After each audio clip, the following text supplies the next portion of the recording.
Bonjour à tous, good morning, good afternoon, good evening. This is Adrian, I speak spoken.com. How are you today, guys? Comment allez-vous aujourd'hui? On pourrait presque traduire le guys par chers amis. C'est la partie numéro 2 du vocabulaire des organes en anglais. Est-ce que vous vous souvenez de ce qu'on a vu hier? D'ailleurs, je vous mets le lien de la vidéo dans la description ci-dessous. On a vu 3 mots avec une courte description à chaque fois, dont on a détaillé le vocabulaire, mais aussi la syntaxe, la grammaire, mais évidemment la prononciation. Je vous renvoie à la vidéo d'hier si vous voulez en visionner intégralement le contenu. Je vous ai simplement remis les mots qu'on a vus. Est-ce que vous vous souvenez? On va dire que je cache. Lungs, les poumons, heart. Bon, c'est facile, bien avec le H, ok? Heart. Le cœur et kidneys, qui est peut-être moins connu, kidneys, mais qui est évidemment essentiel à double titre pour le corps humain, mais aussi si vous voulez un niveau intermédiaire, voire évidemment avancé d'anglais. Les reins, kidneys, accent tonique sur la first part, première syllabe, ok? Lungs, heart, kidneys. On va passer maintenant à 3 organes essentiels, donc skin, et oui, c'est un organe. Brain et liver, accent tonique sur la première syllabe, liver, le foie, ok? Skin, brain, liver. Et c'est un I court. On aurait tendance à dire, nous francophones, liver, c'est faux, c'est liver. Boum. Comme si le couperet, en fait, il tombait, vous voyez, le couperet, il tombe sur la première syllabe. Liver. Je me pousse, ne vous inquiétez pas.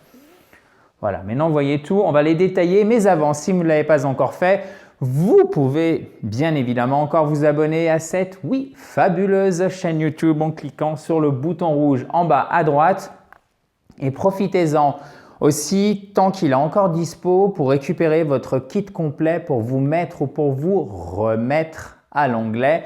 Vous pouvez cliquer pour ce faire sur le i en haut à droite ou sur le lien qui est dans la description ou encore juste au-dessus de ma tête si vous êtes sur Facebook. Come on, guys. Let's go. Brain. Essentiel si vous voulez bien apprendre l'anglais. Le cerveau. Donc, the brain is the command center for the nervous system. It is located in the head. OK? Je reprends. The brain is the command, et non pas command, mais command. Accent tonique, vous voyez, c'est intéressant sur la deuxième partie. Ce n'est pas intuitif pour nous, il faut vraiment s'entraîner. Hein.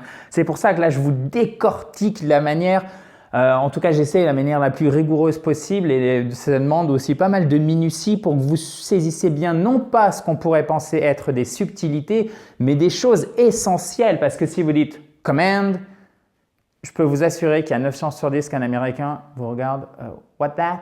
What? Command ». Ah, command! Et pour vous, c'est exactement la même chose. Là, vous dites, ah oui, c'est vrai, Adrien m'avait parlé de l'accent tonique, c'est hyper important. Donc, vous n'oubliez pas, ok? Bon, en même temps, je vous le répète tellement souvent qu'à mon avis, c'est imprimé.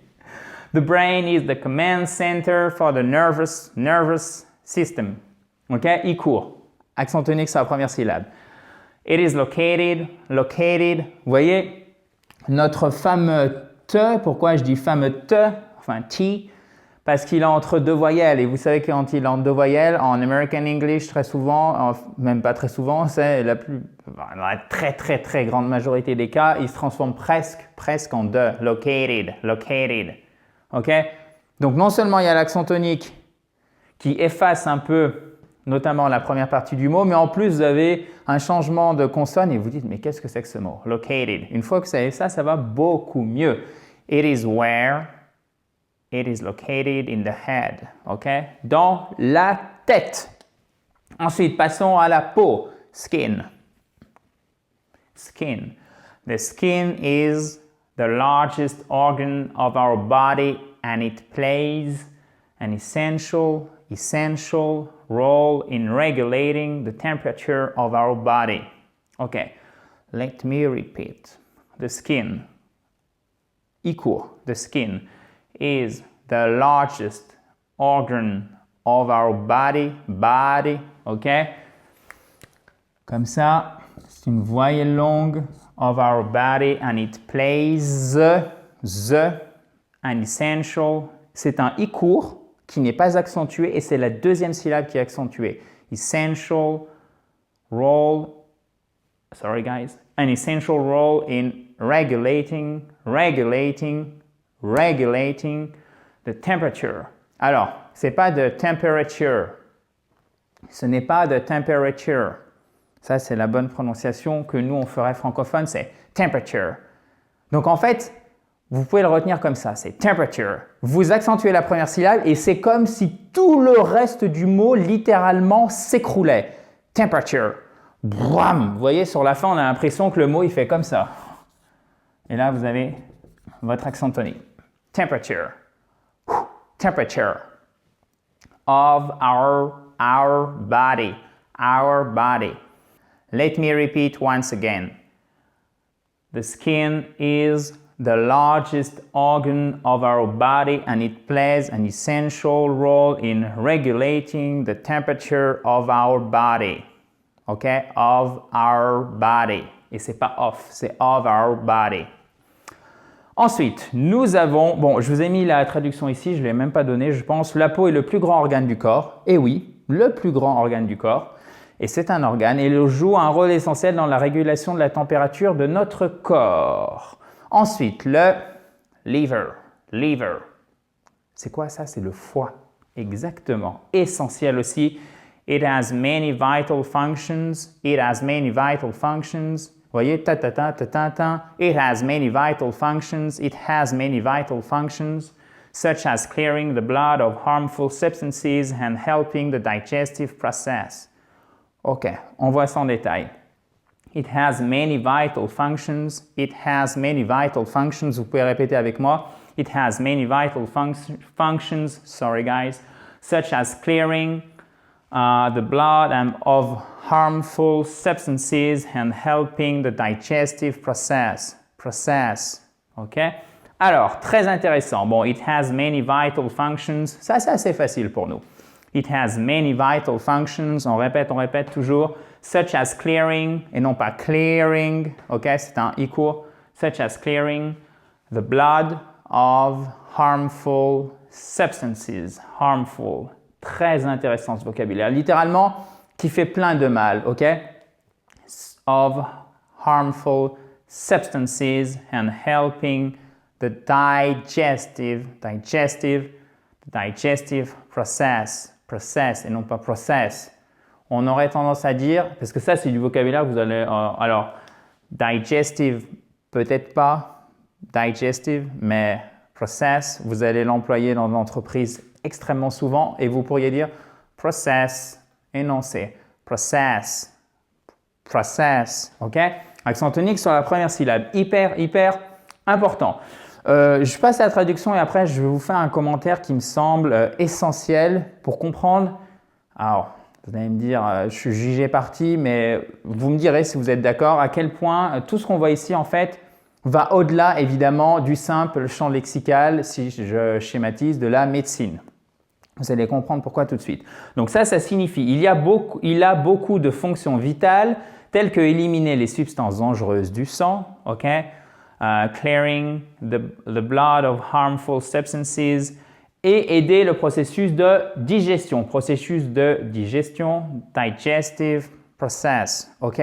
Donc là où je voulais en venir, et c'était mon petit commentaire, c'est qu'en fait vous voyez, à part le mot, là on va prendre la troisième phrase, après le mot digestive, à part celui-ci, et bien en fait tous ces mots-là vous allez les retrouver et notamment dans le vocabulaire pour le travail, pour des mots comme functions, ça peut être on peut parler d'un logiciel, ok? Si vous faites par exemple de la finance, bon déjà c'est facile à retenir parce que clearing, vous le retrouvez dans plusieurs contextes. Vous faites de la finance, par exemple, vous connaissez peut-être clearing house, qui en français c'est une chambre de compensation. Vous voyez, donc ce vocabulaire de la médecine, vous le retrouvez dans le vocabulaire, ça c'est finance de marché plutôt. Clearing house, sorry guys. Donc, après, vous avez aussi, évidemment, blood, essentiel comme vocabulaire. Ça, c'est le vocabulaire quasiment de base. Harmful, substances. Ça, il faut le connaître, cet adjectif. Vous allez le retrouver très souvent, harmful. OK? Et ensuite, process. Ben, celui-ci, on le met à toutes les sauces dans l'entreprise. C'est clair et net. D'accord? De manière générale, quand je parle de l'entreprise, c'est en fait le monde du travail, parce que dans la sphère publique aussi, vous l'aurez, même peut-être, encore plus. Donc voilà, donc j'espère que cette vidéo, elle vous servira à plusieurs titres et surtout, et évidemment, pour vous permettre de mieux parler l'anglais, de mieux le comprendre, de mieux le prononcer. Si vous l'avez apprécié, n'hésitez pas, chers amis, à mettre un gros pouce bleu comme ceci. Merci. Juste en bas à droite et à côté, vous avez le bouton rouge pour vous abonner à cette fabuleuse chaîne YouTube.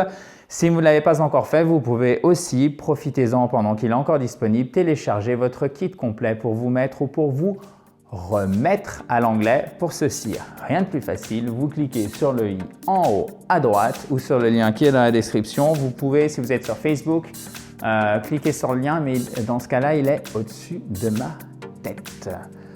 Thank you very much, guys. Demain, on se retrouve pour un sujet, vous allez voir, bien différent, mais qui, j'en suis sûr, vous permettra de mieux parler anglais une nouvelle fois, step by step, ok? N'oubliez jamais l'adage slow and steady wins the race, ok? Donc, littéralement, il faut se hâter lentement. C'est la régularité qui permet sur le long terme, puisqu'il n'y a que sur le moyen et le long terme qu'on a vraiment des résultats quand il s'agit d'apprentissage, de vraiment vous améliorer en anglais. Donc ça, c'est un proverbe anglais, slow and steady wins the race. Celui qui va doucement, mais qui est solide et qui est solide, gagne la course. Slow and steady wins the race. Vous voyez, on loupe aucune occasion d'enrichir votre vocabulaire. Talk to you tomorrow, guys. Bye bye.